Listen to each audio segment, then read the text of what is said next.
Welcome back. All right, so rounding out the Pacific Division, I'm going to talk about the Vegas Golden Knights. For Vegas, it has been an interesting offseason, and it again is about cap space. Cap space. It's the conversation we've been having with this team since basically day one. They came into the league, they had no problem with being up against the cap, which is fine because they were very good out of the gate. 2017 2018, their first season, still their highest win total. They finished 51-24-7. They were fourth in goals for, eighth in goals against, and they went all the way to the Stanley Cup final where they would lose against the Washington Capitals. But it feels like since then they have been trying to chase that feeling again, which I understand, but they keep parting ways with some core guys. They keep trying to make upgrades by getting rid of the other previous upgrades for the new upgrades, and it is an interesting situation because I can't remember ever seeing a team do this right out of the gate. Their first few years of existence, it's right up against the cap, and it's must win cup, must win cup. 2018-2019, they were 43-32-7. They were 13th in goals for, 10th in goals against. 2019-2020, 39-24-8. Their record there, 9th in goals for, 13th in goals against. 2020-2021, an excellent season for them, 40-14-2. They tied Colorado for first in the league. They finished third in goals for and first in goals against. So they also, end up with the Jennings that year. Then this past season, 21-22, 43-31-8 their record, 12th in goals for, 15th in goals against, and they missed the playoffs for the first time in their existence. Now, injuries played a large role in that. The one thing with injuries is you can count on there being more injuries the year after. I really think what injuries show is the teams that have the depth to overcome those injuries and the ones that really struggle, right? We've seen Pittsburgh, Colorado, St. Louis are just three off the top of my head that have gone through tremendous periods of attrition on their roster and all kinds of guys out, and they usually still cobble together a relatively decent record. So that's something that Vegas has gone through this past year. I'm not saying they will go through it again, but there's no guarantee when it comes to the health of players. Now their exits: Max Pacioretty, Dylan Coghlan, traded for not much. Evgeny Dadonov was traded as well, and of course they tried trading him previously to the Ducks. That trade didn't end up going through. And so Dadonov was honestly the most dangerous forward, I thought, for the Vegas Golden Knights that last couple weeks of the season. He was the one keeping them in the hunt. And then sadly, they still part ways with him. New faces, there really isn't much to say other than they've added Shea Weber's contract. Maybe Brendan Brisson ends up getting into the lineup this year. They're going to have to bring in young kids at some point. Because, for breakthrough candidates, I put Logan Thompson, the goaltender, who's going to, I think, benefit from Robin Lehner missing the entire season. And that's been an issue. And at some point in time, the Vegas Golden Knights, who did miss the playoffs this year, are going to end up going through some kind of a retool or rebuild, whatever it's going to be. It's going to happen. Every team goes through it. And so the question mark then becomes one of, so how many more first rounders do you trade out? How long do you go after the shiny new object before you say, this is the best it's going to get, or we need to stop monkeying around with this and do something else instead? The tandem in net is going to be Logan Thompson and Laurent Brassois. Brassois had hip surgery as well. Not anywhere near to the extent that Lehner's is. Lehner's going to miss the entire season. Logan Thompson was good for Vegas when he was called up last year, when he was counted upon. I thought he was better than Brassois. So I think he's going to end up being the starter. I've seen a lot of conversations about, is Vegas going to do something in net? What's Vegas going to do with their goaltending? I think if they stay with Thompson, Brassois, I think they'll be fine. And I would not be entirely surprised if that happens. I'd honestly be more surprised if they made a deal that pushed Thompson down to the AHL, because I don't know how much more he has to prove in the AHL. Now, down the middle, this is where things get interesting. You have Jack Eichel. Jack Eichel did not look like Jack Eichel this past season. He did not look like the forward that was so dynamic for Buffalo, I'll say 3 years ago and beyond. And so that's a problem. William Carlson listed as the number 2 center. That's kind of the perfect spot for Carlson.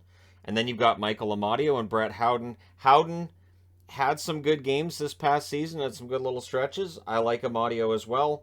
But I do wonder with the Vegas Golden Knights, do they have a true number 3 center? And if this lineup doesn't have somebody to jump into that number 3 spot that's a real typical shutdown number 3 center, Is that something they're in the market for? I would argue they should be. They should be looking for a really good shutdown center to play right behind Carlson, because you'd have Eichel, Carlson, and that shutdown center. But, we'll see what ends up happening. So in terms of their best month and worst month, they're right next to each other. Best month, December, they were 10-3. I went with for the worst month, January, they were 4-4-3.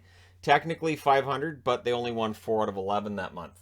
So that's kind of how their season went. It was very up and down. You could not tell from one month to the next what you were going to get from them.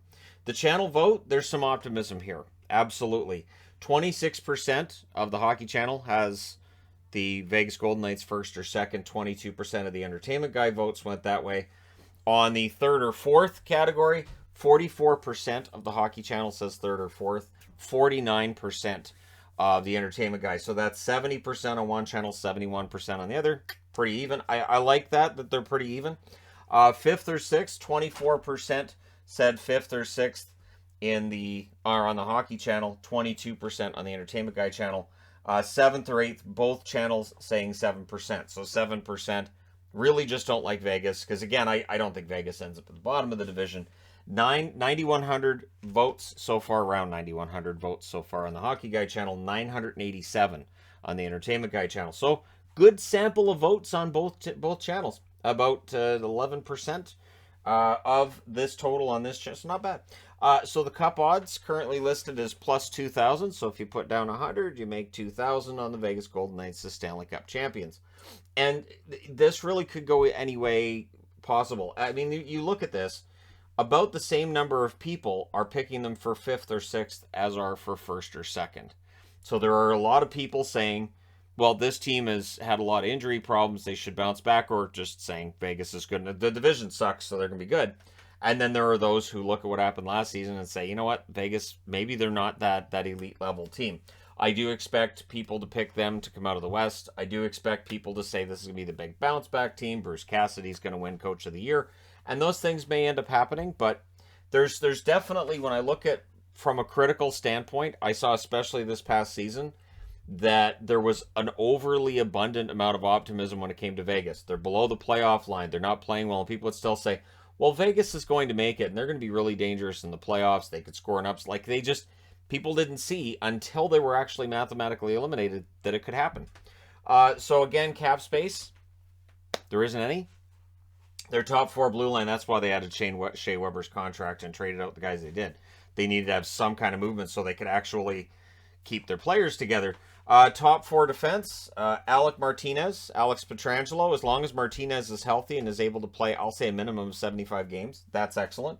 Braden McNabb and Shea Theodore. It is a good top four. It is an experienced top four. Shea Theodore, a very good defenseman, has at times been discussed as a potential future Norris winner. That said a lot about a lot of defensemen. But yeah, in terms of breakthrough candidates, I just have Logan Thompson up here because looking through their forward group, most of their forwards are 25 or older. We already know what we're getting with most of them. And there wasn't really that rookie that came into the lineup that we're really, really excited about yet. Their coach, again, Bruce Cassidy. Their general manager, Kelly McCrimmon. McCrimmon under a lot of fire with fans and whatnot. But I will say this for Kelly McCrimmon. I think these are the marching orders of Bill Foley, the owner. I think this guy is the new hot commodity. Go out and get him. And I think that's a lot of the Las Vegas mindset. And when it works, it looks great. But when it doesn't, you end up in this situation. Remember year one, every single player they picked up worked out. Everybody that George McPhee got, whether it was in waivers, trades, whatever he did, everything worked. And in this case, that's definitely, recently it has not been exactly that way. Their leader in goals this past season was Jonathan Marchessault with 30. Chandler Stevenson had 21. In assists, Chandler Stevenson had 43. Shea Theodore had 38. Stevenson had a very good season. He can play in the middle. He can play on the wing as well. And so, yeah, Stevenson, I think, has been very good for them. And honestly, Vegas is a team made up of a lot of guys with long last names. I'm not sure what it is with Vegas. I've talked about that when I do reviews like these names are ridiculous. And Ron Beard's probably going to come up and be the guy that ends up being the breakthrough candidate because his name's longer. So there you go. Expiring contracts, there's not a lot here in terms of unrestricted free agents. You've got Laurent Brassois.